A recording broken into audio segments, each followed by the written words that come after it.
آپ صلی اللہ علیہ وآلہ وسلم کے صحابی سیدنا علی رضی اللہ تعالیٰ 4 سال 9 ماہ خلافت کی، اور آخر ایک ظالم اور خارجی کے ہاتھوں شہید ہوئے۔ رسول اللہ صلی اللہ علیہ وآلہ وسلم کے جلیل القدر صحابی سیدنا علی رضی اللہ عنہ کو، جن کو عبد الرحمن بن ملجم نے خنجروں کی وار کر کے شہید کر دیا، اور عمار بن یاسر رضی اللہ عنہ روایت کرتے ہیں، یہ مسند احمد کی روایت ہے، اللہ کے رسول صلی اللہ علیہ وسلم نے فرمایا میں تمہیں دنیا کا سب سے بڑا بدبخت شخص کے بارے میں نہ بتاؤں، وہ کون ہے؟ الا احدثکما باشقى الناس، پوری کائنات میں سب سے بڑا بدبخت وہ ہے، پہلا انسان جس کے بارے میں اللہ کے رسول صلی اللہ علیہ وسلم فرمایا احیمر السوء الذی عقر الناقہ، سمودیوں میں سے وہ شخص جس نے صالح علیہ السلام کی اونٹنے کی ٹانگیں کاٹ دی تھی، اور دوسرا کائنات کا سب سے بڑا بدبخت وہ ہوگا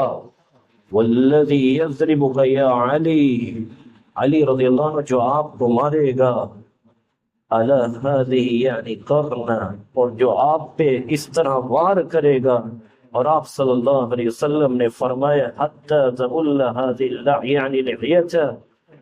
اور وار کرنے کے بعد خون سے سیدنا علی کی داڑھی مبلول ہو جائے گی، یعنی خون سے تر ہو جائے گی۔ یہ اللہ کے رسول صلی اللہ علیہ وسلم نے اس کو فرما دی۔ جلیل القدر صحابی کو رمضان کے اندر 40 ہجری میں 27ویں رات کو شہید کیا گیا۔ اللہ ذوالجلال ہمیں سیدنا حضرت علی رضی اللہ تعالیٰ کی محبت نصیب فرمائے،